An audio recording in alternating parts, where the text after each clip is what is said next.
Good morning, first year commerce. This is the chapters classification of money का ये second lecture है और total ये part 18 है. In the last lecture of this chapter हम लोगों ने discuss किया what is the actual money, what is the money of account, legal tender money and optional money. हमारे ख्याल से समझ में आ गया होगा, काफी elaborately हमने उसको discuss किया भी था. Today we will discuss the standard money and token coin. Standard money को हम थोड़ा सा पहले उसको करें. What is the standard coin. ये जो डिफ्रेंसिएशन है आपका standard money and standard coin का, ठीक है ना, ये एक्चुअल मनी को हम डिफाइन कर रहे हैं कि व्हाट जो एक्चुअल मनी है उसको हम दो भागों में बांट रहे हैं.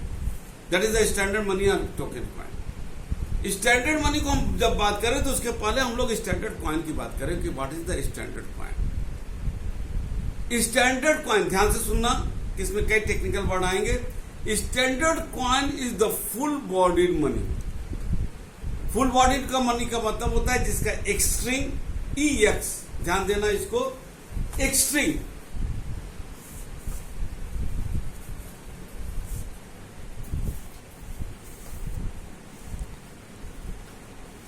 एक्सट्रिंग value.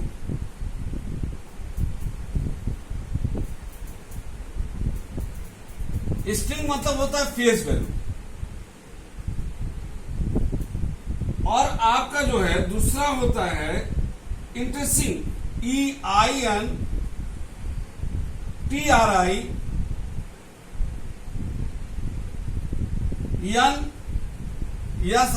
Intrinsic value. Intrinsic value का मतलब होता है कि जो अगर हम उस कॉइन को, उस मेटल को अगर गला दें तो वही उसकी वैल्यू मिलेगी जो उस पर लिखा हुआ है.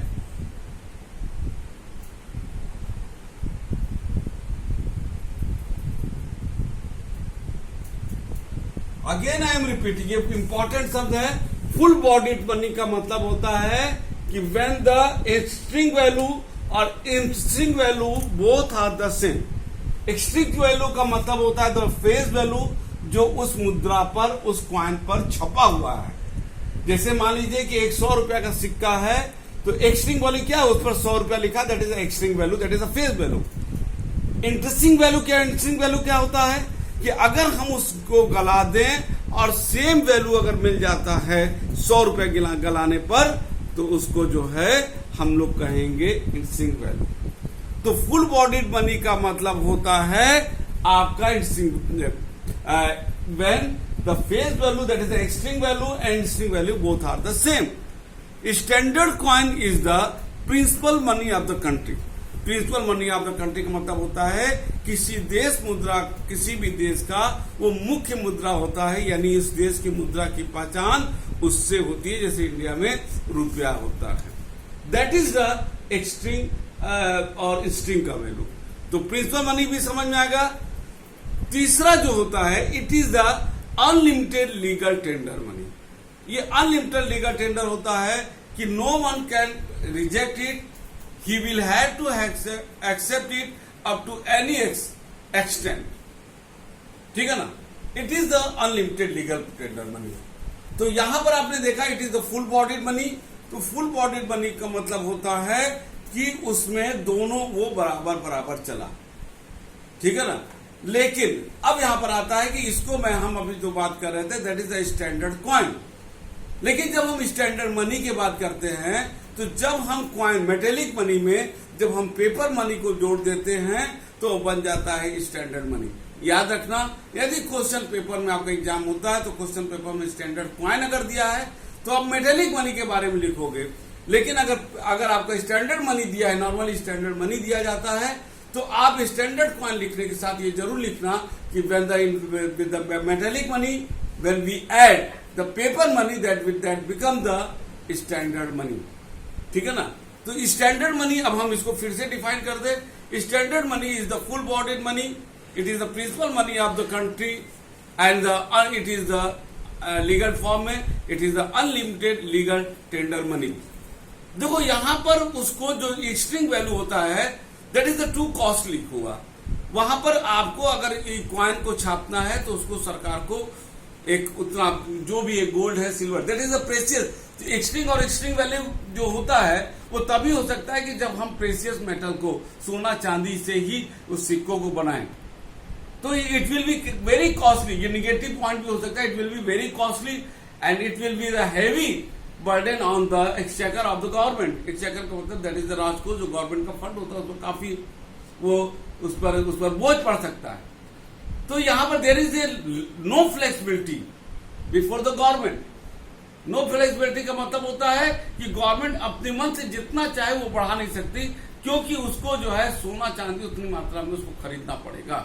It will be very costly, it has a no flexibility before the government. एक चीज हमेशा इकोनॉमी सेक्टर में जान लेना, when I am saying the no flexibility, it means there is no chance of the inflation. जब flexibility होगा कि तभी जाकर के वो डिफरेंस आएगा डिमांड एंड सप्लाई का, और तभी जाकर के इन्फ्लेशन आएगा। तो इसमें जो एक शब्द दिया हम उसको पढ़ना चाहेंगे, जैसे क्या कहते हैं आपका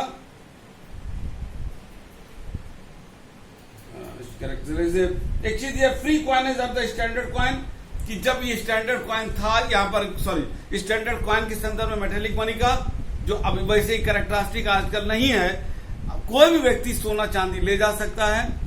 गवर्नमेंट के टकसाल में जहां पर जिसको मिंट कहते हैं वहां पर उसको बनवा सकता है। ठीक है, इसीलिए दिया है there is a free coinage, ठीक है ना। सेकेंड दिया it is unlimited. Standard coin is the principal coin of the country, ठीक है। ये आपका जो है यहां पर हो गया। अब आते हैं टोकन कॉइन। तो टोकन कॉइन के संदर्भ में जो बात होता है, ये स्मॉलर पेमेंट के लिए, छोटे छोटे पेमेंट के लिए जो सिक्के होते हैं वो, ये प्रेशियस मेटल नहीं चीप मेटल से बनाए जाते हैं, और इसमें जो इनका एक्सट्रीम और इंस्ट्रिंग वैल्यू होता है वो दोनों अलग अलग होते हैं। चीप मेटल होता है ताकि छोटे छोटे पेमेंट उसको कर सकता है। तो स्टैंडर्ड मनी के साथ आपका टोकन मनी भी इशू में रहता है, ताकि जैसे मान लीजिए किसी को हमको 18 रुपये 50 पैसा देना है, तो 18 रुपया हम जो है स्टैंडर्ड मनी के रूप में दे देंगे और 50 पैसा हम टोकन मनी के रूप में दे सकते हैं। तो for the smaller payment it is essential a country must have the token coin with the standard money. Difference, आप डिफरेंस को भी देख सकते हो। सॉरी, पहले हम यहां पर आ जाएं। ये इसमें जो है following are the characteristic of the token coin. It is no free coinage. No free coinage इसलिए रखा गया है क्योंकि यहाँ चीप मेटल का होता है, और यहाँ पर जो है इसको गवर्नमेंट इशू करती है, ये नहीं कि आपके पास सोना है आप ज्यादा, इसको नहीं रखा जाता है। The face value is token coin is higher than the string value, ये तो बता चुके हैं। और सबसे महत्वपूर्ण चीज है ये लिमिटेड लीगल टेंडर मनी में होता है। और चौथा है इज द सब्सिडी मनी, क्योंकि मेन मनी होता है टोकन मनी और सब्सिडी मनी होता है आपका token. Characteristic of the token money का जो अदर दिया है, at the time the government has to face shortage of the metal for coinage purpose in order to economise the use of the scarce metal. देखो, एक चीज जो हम कह सकते हैं कि it is very drawback of the standard coin, it is to costly. A poor country can not maintain its standard through the standard money because it is to costly. अब गवर्नमेंट मनी को चलाए कि developmental work करे, तो government क्या करती है अपने बचत पैसा बचाने के लिए स्टैंडर्ड मनी की जगह वो टोकन कॉइन यूज कर करके वो इकोनॉमी में पैसे को सर्कुलेट भी करा सकती है और अपने जो है बढ़ते हुए लागत को जो इकोनॉमी में है उसको कम कर सकती है। This is the main first point, ठीक है ना। सेकेंड है at time the people melt down the coin account of the rise in the prices. होता क्या है, जिससे मान लीजिए कि आपने 100 रुपया लिखा है स्ट्रिंग वैल्यू, और हमने बताया है कि स्टैंडर्ड कॉइन में एक स्ट्रिंग और इंस्ट्रिंग वैल्यू दोनों सेम है, but in certain case for the specific period यदि स्ट्रिंग वैल्यू बढ़ जाए कि 100 रुपया लिखा है और उसके अंदर की वैल्यू गलाने पर 110 हो जाएगा, तो लोग क्या करेंगे, गलाना शुरू कर देंगे। ऐसी दशा में तो ये तो खतरनाक भी सिचुएशन है, अच्छी सिचुएशन नहीं होगी देश की कंट्री के लिए। इसलिए गवर्नमेंट को एडवाइस किया जाता था उस समय कि वो स्टैंडर्ड कॉइन की जगह वो टोकन कॉइन को इशू करे। यही हो गया आपका बेटा सेकंड पॉइंट। थर्ड पॉइंट है the most important reason for using token coin is to facilitate small payment and small transaction. ठीक है ना, ये तो बड़ा सिंपल सा है। अब एक बार जो है इसको देख लीजिए डिफरेंस में आपका, इसमें जो पॉइंट दिया है इसको आप लोग जो 2-3 पॉइंट है हम इसको बोल देते हैं। एक चौथा पॉइंट है mintage. Mintage of standard coin is free. What is the mintage?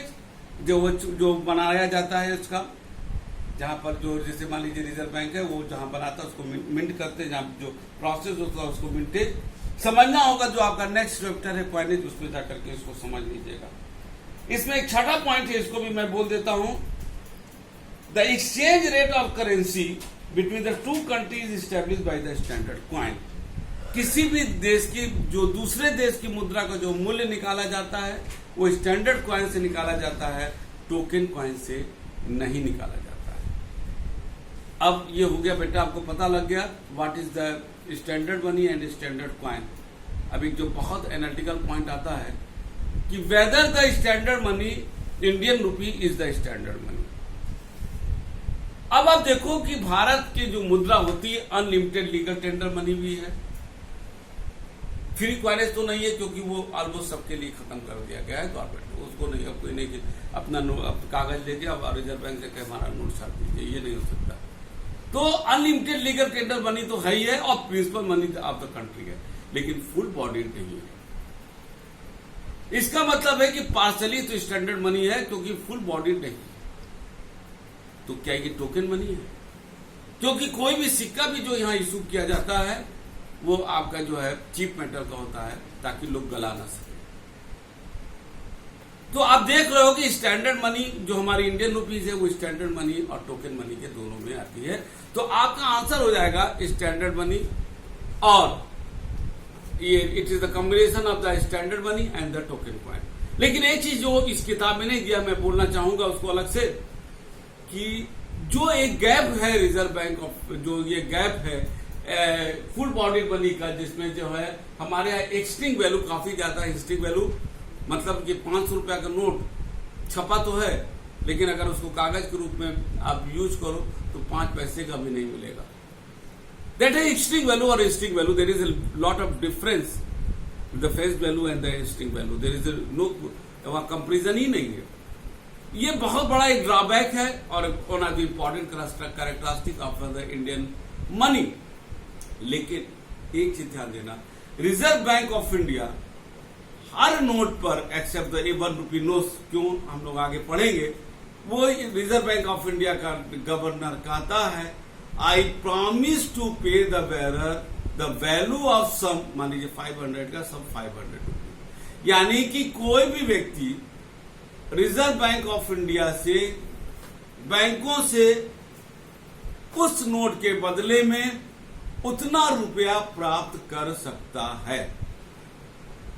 यानी कि अगर 500-1000 का नोट 2016 में अगर भारत सरकार और रिजर्व बैंक ने बंद किया तो ऑलमोस्ट आप बैंक में जाकर के जमा करके आप 1000 जमा करके 100 का नोट ले लीजिए, 500 जमा करके 100 का नोट ले लीजिए, 50 का 10 ले लीजिए, 20 का 25 ले लीजिए, जो भी आपकी इच्छा हो वो कर लीजिए। आपको वो वैल्यू कन्वर्जन का वादा करता है। मैं यहां पर ध्यान दीजिएगा, रिजर्व बैंक मेटल कन्वर्जन का वादा नहीं करता है कि आप 500 रुपया का नोट लाइए, हम आपको 500 का सिक्का, हम आपको सोना या चांदी देंगे। Reserve Bank always promise to convert the value conversion का वादा करता है कि हम आपको उतना रुपया देंगे। तो समहाउ जो फुल बॉडीड मनी का जो एक कैरेक्टरिस्टिक है, somehow through this promise reserve bank उस गैप को भी पूरा करता है। तो हम लास्ट में ये कह सकते हैं कि हमारी मुद्रा जो है वो मूलतः स्टैंडर्ड कॉइन और टोकन कॉइन का एक कॉम्बिनेशन होता है। लेकिन उसमें अगर हमसे पूछा जाए तो आपका आंसर होगा बोथ, लेकिन अगर हमसे पूछा जाए तो कहीं ना कहीं हम ये कह सकते हैं कि स्टैंडर्ड कॉइन के नजदीक भी जाता है, लेकिन आपका आंसर होगा बोथ। अब तक हम लोगों ने जो पढ़ा वो था आपका स्टैंडर्ड कॉइन मेटेरियली, तो ये 2 लेक्चर में आपका हो गया। जो हमने पहले लेक्चर में हम लोगों ने एक्चुअल मनी और मनी ऑफ अकाउंट पढ़ा और लीगल टेंडर मनी पढ़ा, ऑप्शनल मनी पढ़ा। और सेकंड लेक्चर में हम लोगों ने देखा आपका क्या कहते हैं standard coin, standard money, token coin और whether the Indian money is the standard money और टोकन कॉइन, ये हम लोगों ने एनालिसिस किया। अब हम जो महत्वपूर्ण सेगमेंट में जो नेक्स्ट लेक्चर में जाने वाले हैं that is the paper money.